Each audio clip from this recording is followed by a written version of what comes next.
Good evening, Bobcat family. The Diverging College Vibes podcast wishes you a happy holidays and a happy winter break to all. As many Bobcats are still on their way to getting their booster shot and wearing their face masks to protect ourselves from COVID 19 and other dominant variants like Delta and Omicron, our duty as college students has never been any different. Amid outside challenges involving inflation, supply chain, the job market, the student debt, our housing crisis, the economy, and the pandemic, of course, we have prevailed this entire time and kept hustling for what's important in our lives. To my peers who have lost loved ones this year, I share my condolences with you and your families. To my peers who had to work during the holidays, or know someone who's still working in the front lines, or were unable to visit family and friends, I stand with you and send you my greetings from afar.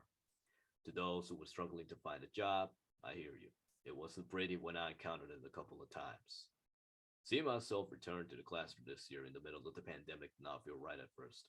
I would ask myself if this was too soon for the UC system and UCOP to carelessly pressure us to return to in-person learning just to recover revenue losses.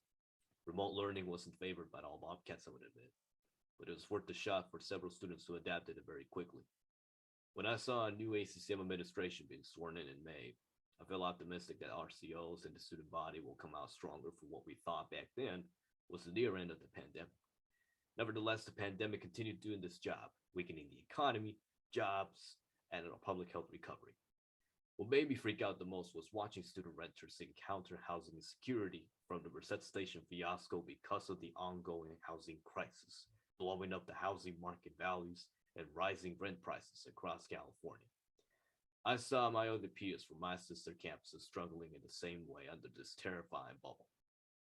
As a result, I stood up for the victims of Merced Station and rallied support from local allies to push forward affordable housing measures in our city and education accountability reform to all players of higher education. All of this makes me think how advocacy, democracy, integrity, pain, perseverance, compassion, and community played a huge role in 2021, regardless of what side of the political aisle you're on. I would like to congratulate the class of 2021 for finishing off your outstanding and rewarding chapters of your life. I'm rooting for every new graduate out there, those who I know and don't know. I can't wait to hear what the future holds for you. As 2021 comes to an end, let's not forget what we accomplished and what we contributed to ourselves, your peers, and your community.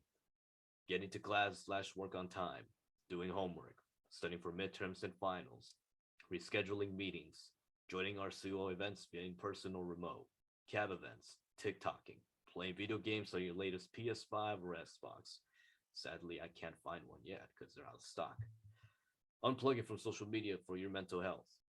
Binge watching Netflix, resting, hiking, visiting fam, voting, graduating and getting your first job, starting a family, watching the latest blockbuster movie of 2021, aka Spider-Man, and so much more.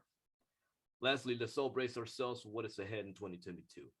But one thing is clear: we have never abandoned each other. We stood together, helped each other, and hit one another with carpool rides. The challenges are still with us, but since 2020, we have proven to continue grinding and making our families proud no matter what. Once a Bobcat, always a Bobcat. Happy New Year's to all Bobcats.